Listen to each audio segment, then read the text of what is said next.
We're now preparing our hem. It's a double folded or double rolled hem. A double rolled hem is you have a total of seam allowance of 1.2 that you can use. This kind of seam or hem allowance is only used in very sheer materials or in shirts, so don't use it anywhere else. So in pants, it's or denim, it's definitely not the same. It's similar method, but it's a completely different seam allowance. So a double rolled hem, we're going to stay stitch at 5 millimeters along the hem of the shirt.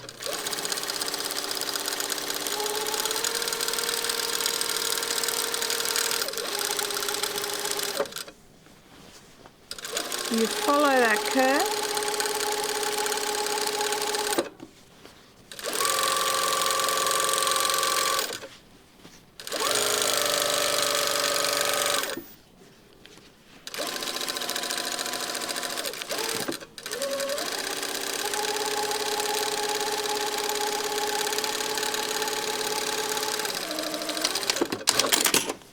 And just as the French seam, you're going to cut off all those frayed edges.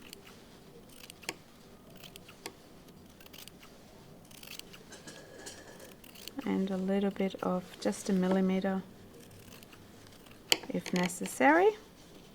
And once that's done, we're going to press the seam allowance up into the shirt along the stay stitch. Alright, we're going to press the seam up or seam allowance up into the body of the shirt along your stay stitch. So the stay stitch is only there to give us guidance or guideline for how far to press up. And I'm going to do that all the way around along that curve of the hem.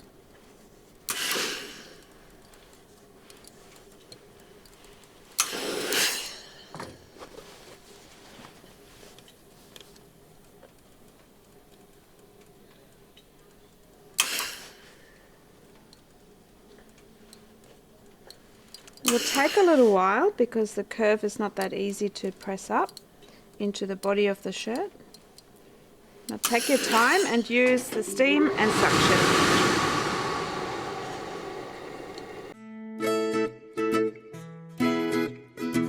Alright, so I've pressed the seam allowance up into the body along the stay stitch, and we're now going to fold the seam allowance again.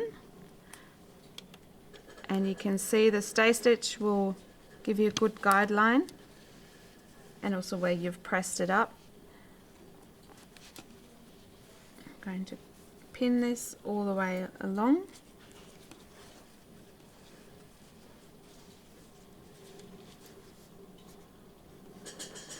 And then we start sewing from one end going all the way to the other end. So what you want is catching the end of this fold here, but also having the stitch line parallel to this edge. So you basically need to fold this as accurately as possible.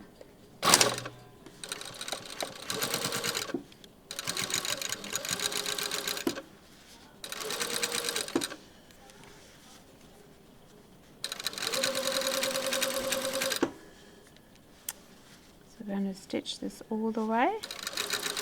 You can see I'm using my hands to guide my fabric and my hem.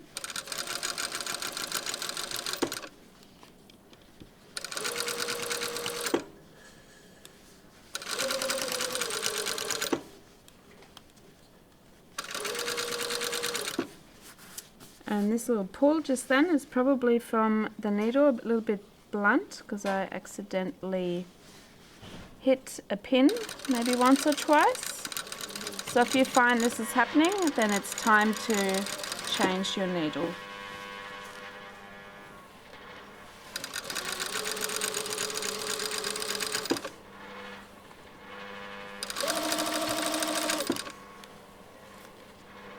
So as you can see, I'm folding it as I go. I would recommend for you to pin it, especially on those curves of the hem.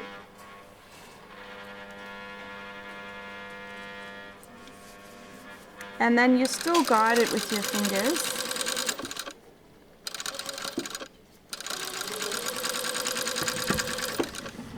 So this is what the hem looks like on this side and on that side. So I'm going to stitch all the way along, and then we're going to show you how to press the hem.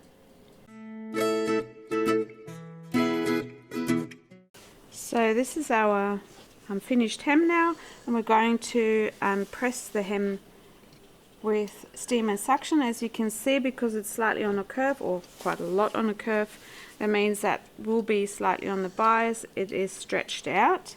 So what you're going to do is press it like that to ease it back in, and then you can go over it with the steam again and the suction, and we're going to do the same. You can see this, it's all slightly stretched, and instead of stretching it out more, we're just easing it in for the moment.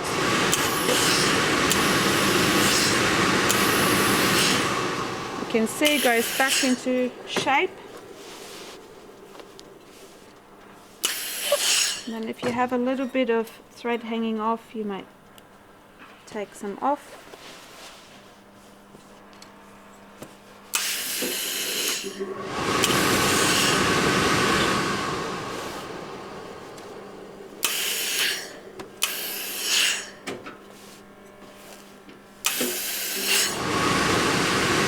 Let's have a look from the right side. I'm going to press that again. I'm going to make sure it's nice and flat.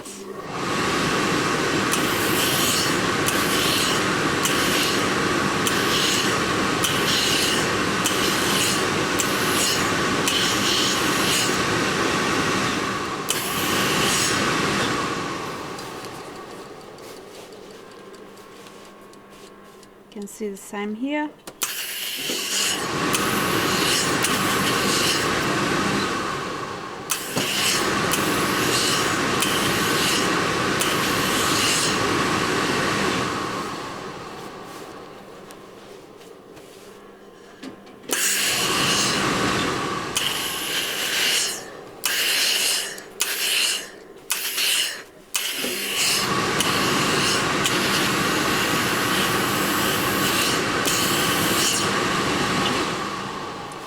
Is our shirt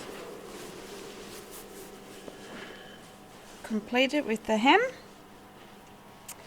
and the cuff and the placket and the collar and the yoke, and we can now focus on the buttonholes and buttons.